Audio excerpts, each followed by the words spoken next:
की मुके प्राणी देखील प्रसंगी जान कुर्बान करतात. माया थोरल्या मासाहेबांनी नुसती मायाच केली. मायेच्या पोटी शंभूराजांचे नको नको ते लाड केले. आता कोणती अमृताची फळं लागली त्या मायेच्या झाडाला. आई, त्या मामुलीबद्दल एक शब्द बोलू नका तुम्ही. मर्जीला येईल तसं वागायला राजे स्वतंत्र नाहीत असं कोण म्हणाल? असं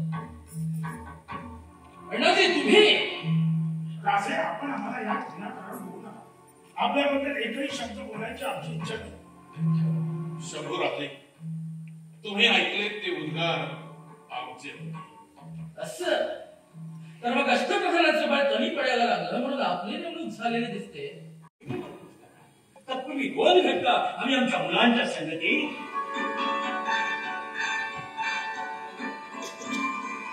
शंभूराजे, रामराजे आणि साहेब अण्णाजी तुम्ही देखील इथं तर दरबार भरलेला दिसतोय. कुणाचा दरबार? आणि साहेबांचा की शंभूराजांचा? आमच्या छोट्या राजांचा? अरे हेच ग पंचपंचांग पहा बरं. आज मौन व्रताचा दिवस आहे की काय? सगळ्यांच्याच मुद्राशाम गाणतामुळे ते साहजिकच आहे महाराज. आज आपण कर्नाटकाच्या मोहिमेवर निघणार आणि एकदा आपलं पाऊल गडाबाहेर पडलं म्हणजे तुमचा काय साथ भ्रमंतीचं चक्र तर विद्यार्थ्यांच आमच्या पायावर ओढून ठेवलं आहे.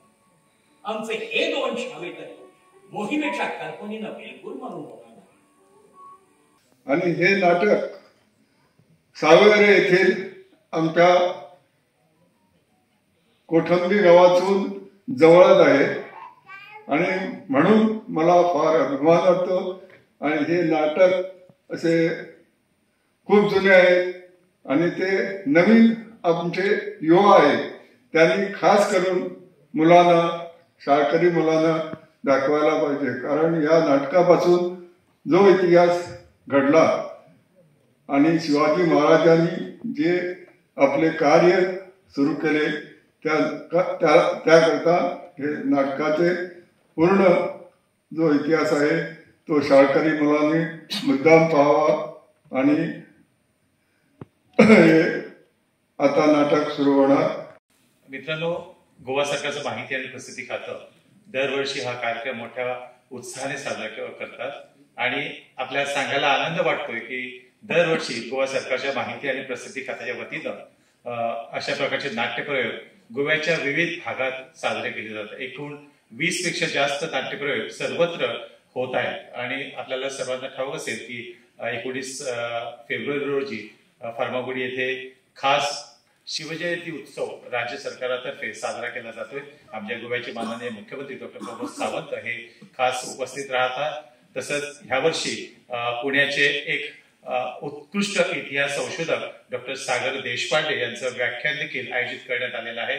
त्याचप्रमाणे शालेय विद्यार्थ्यांसाठी खास करून स्कूल्स आणि हायर सेकंडरीच्या विद्यार्थ्यांसाठी प्रश्नमंजुषा स्पर्धा, कॉलेजच्यासाठी आणि ह्या दोन्ही गटातील विद्यार्थ्यांसाठी नाट्य प्रवेश स्पर्धेचं आयोजन करण्यात आलेलं आहे. भरघोस अशी बक्षिसं दिली जातात. प्रश्नमंजुषा स्पर्धेला तर उत्स्फूर्त असा प्रतिसाद मिळालेला आहे.